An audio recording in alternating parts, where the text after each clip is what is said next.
I am so excited to announce that I have released the first official tarot diagnosis spread book. Tarot and Self-Discovery is a therapeutic tarot journey with over 200 spreads, including over 152 card prompts and over 50 robust tarot spreads.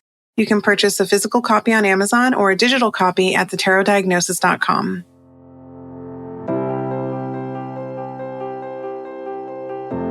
You are listening to The Tarot Diagnosis. I'm your host, Shannon. I'm a licensed psychotherapist, and I also happen to have a love for tarot. Each episode, I invite you to reflect with me as I work to demystify the tarot and the human experience, all while exploring tarot's connection to mental and emotional health. While this podcast may feel therapeutic, it is not meant to take the place of psychotherapy. So grab your cards and join me as I work to create a pathway to better understand ourselves and those around us.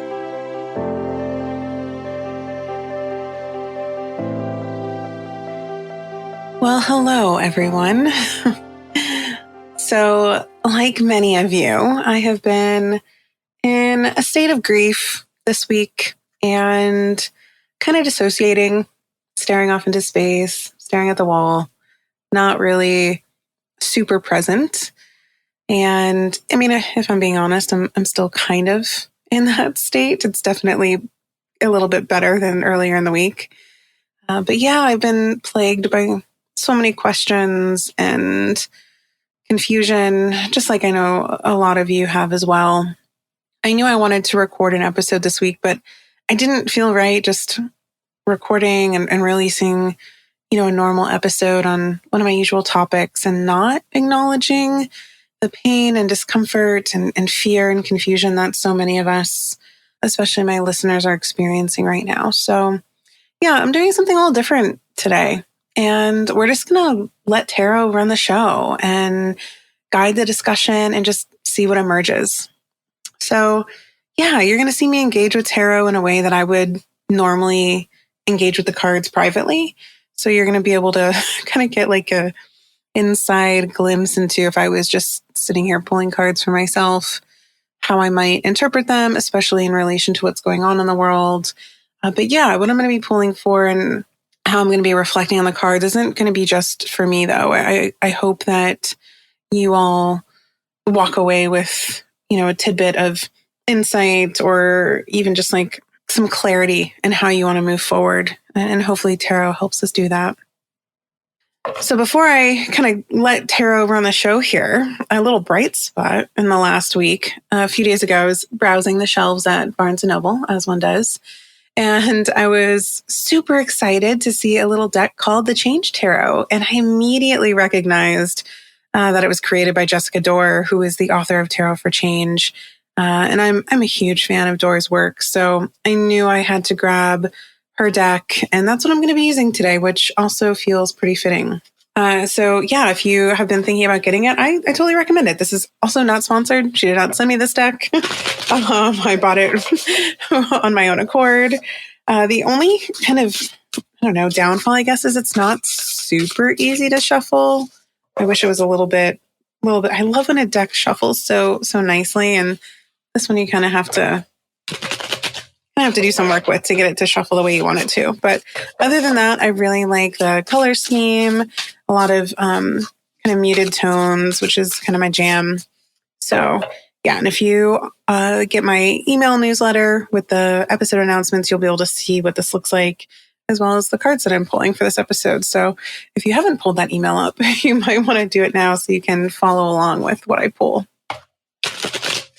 So I think the first question I want to explore is just, what do I need to know right now? A lot of times when we experience something jarring or disappointing or even traumatizing, we end up falling into either fight, flight, freeze, or fawn. And I've kind of been in a freeze state, and I think a lot of other folks have also been in a freeze state. At least that's what I've been seeing, on social media and in my private practice. And sometimes tarot can help us step out of that freeze state because, if we can't think clearly or, we're not even sure what direction to go, sometimes pulling a card can just help bring us back to the present moment. So hopefully that's the experience that we have today with the cards. So yeah, the first question I'm going to pull to is, what do I need to know right now? What do we need to know right now? Right. Okay. The Wheel of Fortune. Of course. Of course. The Wheel of Fortune. Why not? The irony, because that is absolutely what we are experiencing right now. The fact that everything comes and goes, that we live in a cyclical world. That's so funny that it's the Wheel of Fortune. What's actually really interesting is there's something that sticks out about this card. And again, yeah, if you get my email newsletter, please pull it up because I would love for you to see what I'm talking about here. The Wheel of Fortune. So the Change Tarot, Jessica Dore's deck, follows the traditional Rider-Waite-Smith imagery. So any of the cards that I pulled, if you're not seeing what I pulled, these are all traditional Rider-Waite-Smith images. And so this is the traditional Wheel of Fortune. But the way that they've depicted the colors is fascinating because everything is yellow, white, and gray, except for this one figure that is ascending the wheel. And I'm immediately drawn to this figure because it really stands in contrast to all of the surrounding yellow and gray tones. And traditionally, this is Anubis, the Egyptian god of the dead, also symbolized by a jackal, which is an embodiment of death, fate, and change. And then on the opposite side, we see a snake, and the snake is descending. And this is a really fitting detail, actually, given that 2025, the Chinese zodiac is the year of the snake. And the snake traditionally represents wisdom, charm, and elegance. And so we see that descending, and we see the jackal ascending. And the symbolism of the jackal is complex. There's a few different pathways we could take to look at this because, yeah, the two different routes we could go. But it often denotes tricksters and can also be seen as almost like a forewarning of potential danger. Something really fascinating about the jackal, though, is especially within Christianity, the jackal's usually associated with abandonment and loneliness and desolation. And that is what is ascending on this wheel right now. So do with that information what you will. But I think, that there's duality here. And I think it reminds us that the wheel moves forward, and often without any sort of regard to our own intentions or desires. It is absolutely indifferent to that. The wheel is a symbol, and the wheel itself is a symbol and a representation of neutrality. And as we engage with this card, I think it's important that we remember we have to find our own footing within this cycle that we often don't have control over. Of course, we can affect change, and we have some control over certain things, but at the end of the day, the cycles and the wheel is going to spin in the direction it's going to spin. And of course, in our current era of what feels like collective upheaval, the figure ascending the wheel could really represent anyone who is seeking or striving to rise despite of any resistance it receives, and really persisting in spite of resistance. And again, the wheel, this is this neutral and impartial entity. And despite everything that's kind of going on the wheel, it continues its motion, which really kind of feels like the earth, right? Like the earth keeps spinning despite everything that's going on inside of it. And this feels like, this kind of silent reminder of, things that are larger than us and end up shaping, world events that are beyond our individual and, sometimes collective control, which, we saw this week. So I think it's important to remember, though, that, each rotation, each full cycle, while it ushers in new power dynamics, new experiences, new obstacles, often shifting balances, and at times, as we see here, the ascent of people who might disrupt or completely transform or even abolish the established order, that doesn't mean that it's going to be like that forever. The wheel is a reminder that everything that rises also falls. And this is just the cycle we are in right now. And I mean, the reality is, what I'm talking about, this recurring rise and fall that the Wheel of Fortune echoes, especially in terms of, cycles of history, there's no real comfort there. It's one of those things where it's like, it is what it is. And I don't think this card is meant to offer comfort. I don't think that maybe we even need to try and seek comfort really in any card that we're pulling during this time. I think it's more of just, okay, this is what it is. Now what do I do about it?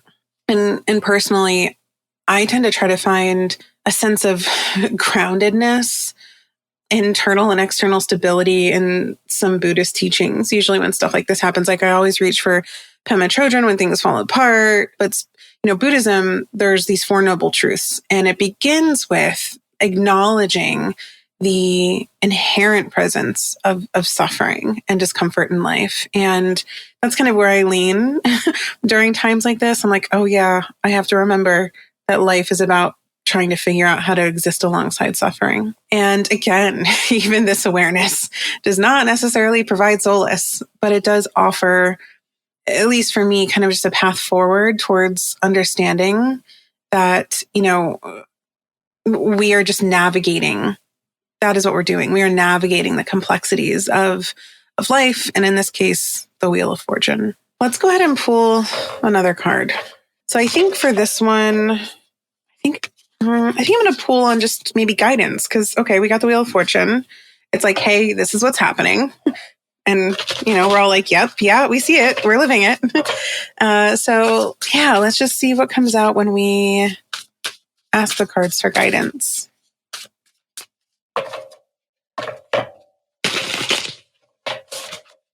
Ooh, Four of Cups. Yeah, this energy, or the energy of this card really feels like maybe appropriate levels of resistance.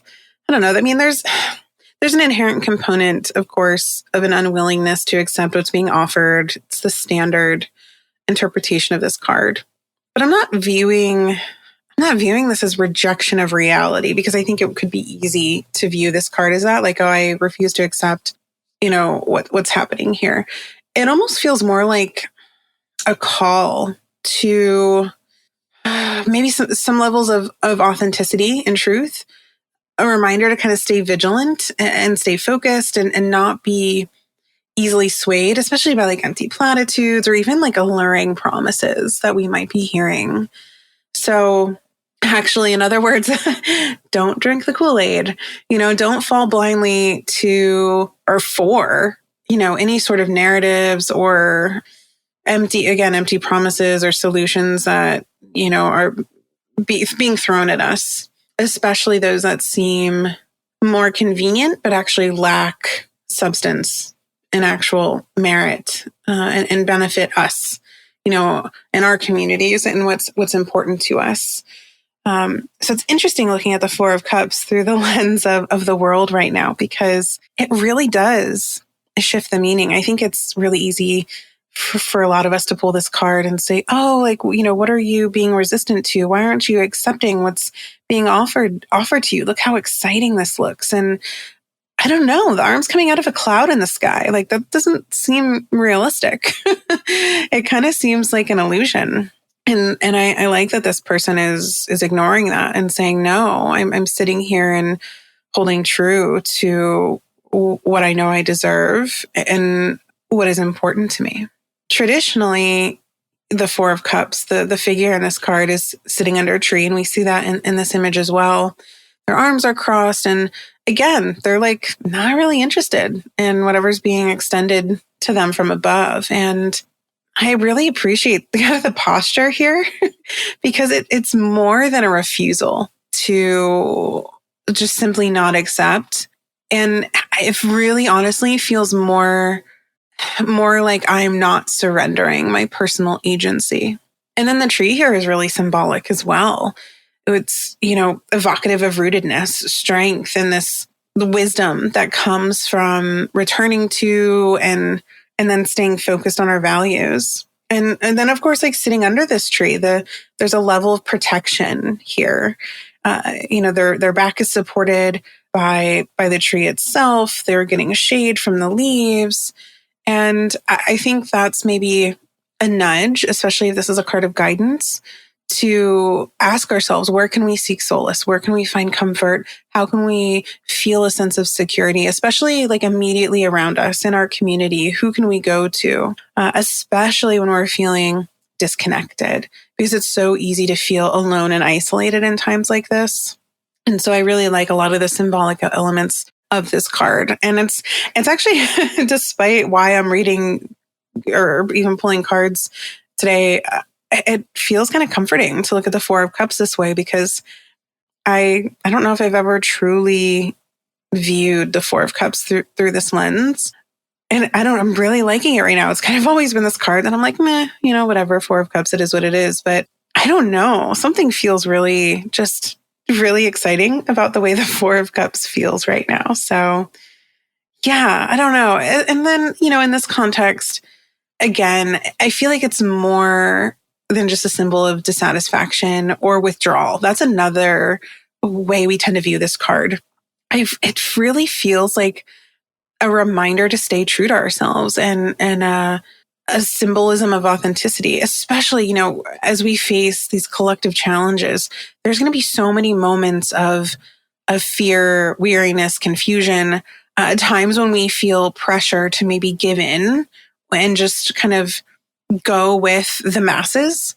But I think this card again, like, prompts us to say no, like, stay focused on what you know that you need and what is right, and not to settle for what just seems easy or comfortable, and that it's okay to resist that pool of, narratives that might be trying to kind of divert us from what we know to be right. And I think too, like, going back to the symbolism of the tree, like, that trees are so firmly rooted in the ground. And this, I think, speaks to standing firmly in our own truth, refusing to abandon our values, and telling us, like, it's okay to not accept what is being offered. You still have to kind of like exist in this world where it's being offered, but you don't have to go along with it. And again, you don't have to drink the Kool-Aid. And it's interesting because if we look at the Four of Cups in conjunction and next to the Wheel of Fortune, the Wheel of Fortune continues to rotate. The cycles continue to change. It spins on. There's a lot of change and unpredictability. And it can feel very chaotic. And yet the Four of Cups is kind of the opposite of that. There's a pause and reflection to this card, and saying, hey, it's okay to be selective about what you let in. It's very much a moment of checking in with ourselves and the world around us and our communities, and asking, are we holding on to what matters? Or are we letting these, external forces, things that are being offered to us, dictate what direction we take in life? So in this way, the Four of Cups kind of complements the Wheel's message and speaks to really this concept of radical acceptance. Because earlier I was talking about acceptance, and I think it's more, I should be using the term radical acceptance, because radical acceptance is this idea that, well, we cannot change what's happened. So we can't change or stop, the inevitable cycle of this Wheel of Fortune. We can choose how we respond to it, and anchoring ourselves in our own personal truths, the reality that defines us, holding on to what is real and meaningful to us as we weather the motion of this wheel, is probably the highest form of radical acceptance that we can embody right now. I think I want to pull one more card, maybe a card for departing wisdom, as we wrap up this episode, as we wrap up, pulling cards, just what's some wisdom that the cards can give us. And we have the Queen of Swords. It's my favorite card in the deck. Oh, I'm so glad the Queen of Swords came out. Yes, it feels so right. The Queen of Swords, I feel like they're the badass of the tarot. They embody strength, clarity, personal truth, this unwavering stance in her beliefs and principles. And something that I really admire about the Queen of Swords is that, they know when to draw the line, but they are very much like, my quote for the Queen of Swords is, do no harm, but take no shit. And I feel like that is really powerful words of wisdom right now, because this card really calls for both, personal accountability, collective accountability, a real commitment to personal and collective truth, integrity, even when we feel like our ability to be honest with ourselves and the world and speak our truth is difficult, or even when we're fearing confrontation. I also think, unlike the other queens in the tarot, the Queen of Swords is really firm in what she thinks and what she believes, and how she speaks and shares that. And she's not afraid to cut through the bullshit. This is a card and an archetype who really understands the balance, and this is going to sound weird me saying, but the balance and the need for holding space for both compassion and detachment. So, and you might think, oh my God, a therapist talking about detachment, that doesn't make sense. But detachment is actually really powerful and important as humans. One of my favorite phrases is learning how to detach with love, especially when we are attached to something that is actually unhealthy and toxic for us. And the Queen of Swords is, really good at being able to be compassionate and understanding and empathetic, and yet also maintain healthy levels of detachment. There's another component to this card too that I think is important. The Queen of Swords it's a card that folks often think of as cold and rigid and callous, but I don't view this card that way. I think there's very much warmth and kindness attached to this card, but it's not coming at the cost of losing self-respect or giving up a part of yourself. There's no codependence in this card whatsoever. And I think, especially for women and a lot of different folks, we are often told or feel like we have to just give in, stay quiet, not speak our truth, not be too loud. And to pull a card for wisdom as we're moving forward, this just feels so right, because the Queen of Swords reminds us that, being accountable, holding ourselves accountable is not about, and also not even just ourselves, but the world, leaders, representatives, people who are supposed to be representing us. Holding them accountable as well as ourselves is not about blame or punishment. Instead, it's about aligning our actions with our values. And that is very much rooted in the suit of the swords. We need to be holding ourselves and others to a standard of honesty and respect and truth and integrity. So I love that the Queen of Swords came out for this. This is really exciting. I've actually been thinking about the Queen of Swords a lot lately, and I'm like, I really should pull that card out of one of my decks and just kind of have it on the wall somewhere. I'm actually shocked that I don't have art of the Queen of Swords somewhere. That is something I need to do soon. But it feels really powerful to see this card. Now I'm looking at the three of these cards together, the Wheel of Fortune, the Four of Cups, and the Queen of Swords, and they all feel so pertinent and honestly encouraging. All three of these cards are very much rooted in that concept of radical acceptance I was just talking about, especially related to our current situation, but also promoting careful consideration, giving ourselves time to get clear on what our values and our needs are, and then also really encouraging strength and persistence when speaking our truth and moving forward. So, that was a lot. No big deal. Just the Wheel of Fortune, Four of Cups, and Queen of Swords to process a very intense week. I would love to hear your thoughts on these three cards, as well as any cards you pulled and what they represent to you as you move forward. And yeah, I just thank you for listening and holding space for me. And hopefully I was able to hold some space for you all. And I want you to know I'm sending you all lots of love and comfort. And I really appreciate you all being here and finding value in the work of the tarot diagnosis and this podcast and the community.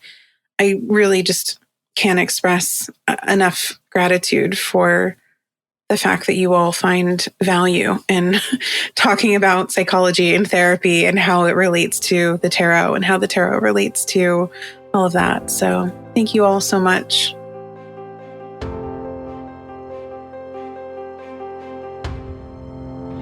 Thank you so much for listening to The Tarot Diagnosis. For more tarot and mental health content, follow The Tarot Diagnosis on Instagram. You can also subscribe to the podcast so you never miss an episode, and sign up to receive the Tarot Diagnosis emails, where you'll have access to exclusive spreads and exciting announcements. To join an incredible community of tarot and psychology enthusiasts, join the Tarot Diagnosis membership community, The Symposium, by visiting thetarotdiagnosis.com.